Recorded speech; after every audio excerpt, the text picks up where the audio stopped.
ప్రస్తుతం ఆంధ్రప్రదేశ్లో పాలకులు, పోలీసులు,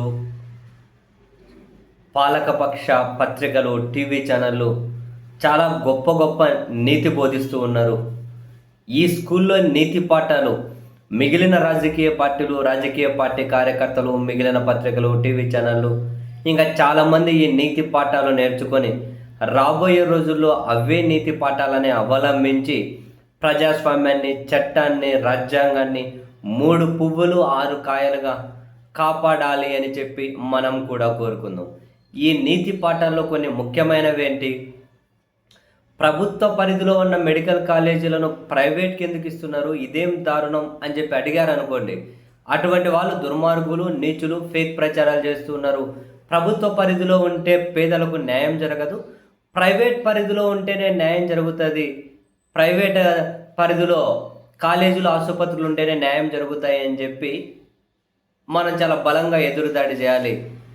ప్రభుత్వ పరిధిలో ఉండాలి, అలా ఉన్న వాటిని తీసేయడం ఏంటి అని చెప్పి ఎవరైనా అడిగి ప్రశ్నిస్తే వాళ్ళని సైకోలు అనాలి, పేమెంట్ తీసుకునే కుక్కలు అనాలి, రకరకాలుగా నిందించాలి.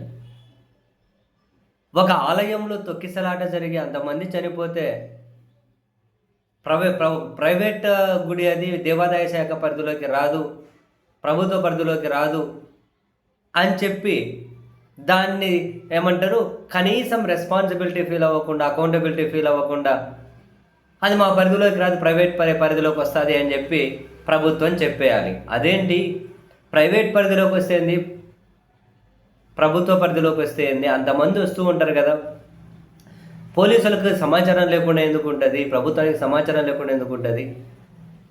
ప్రభుత్వం బాధ్యత నుంచి తప్పించుకోవడం ఏంటి అని అడిగారు అనుకోండి, వీళ్ళు నీచులు, దుర్మార్గులు, శవ రాజకీయాలు చేస్తారు, వాళ్ళు ఫేక్ ఫ్యాక్టరీ, వీళ్ళ సంగతి తేల్చాలి, వాళ్ళ మీద కేసులు పెట్టాలి, ఇలా అంతు చూడాలి అని చెప్పి బ్రహ్మాండంగా ఎదురుదాడి చేయాలి. ఈ నీతి పాఠాలు, ఈ స్కూల్లో నీతి పాఠాలు. కర్నూలు దగ్గర బస్సు ప్రమాదం జరిగి అంతమంది చనిపోతే దానికి ప్రత్యక్షంగానో పరోక్షంగానో మద్యం తాగి రోడ్డు మీద చనిపోయిన వాళ్ళు కూడా ఆ కారణం, దాని ద్వారా అసలు ఇనిషియేటింగ్ అక్కడే జరిగింది అనే చర్చ జరుగుతూ ఉన్నప్పుడు మద్యాన్ని కంట్రోల్ చేయాల్సిన చోట మద్యాన్ని నిషేధించే దిశగాను, మద్యాన్ని తక్కువ అందుబాటులో ఉంచే విధంగాను ఆలోచించాల్సిన పాలకులు దాన్ని ప్రమోట్ చేసే విధంగా మాట్లాడుతూ ఉన్నారు.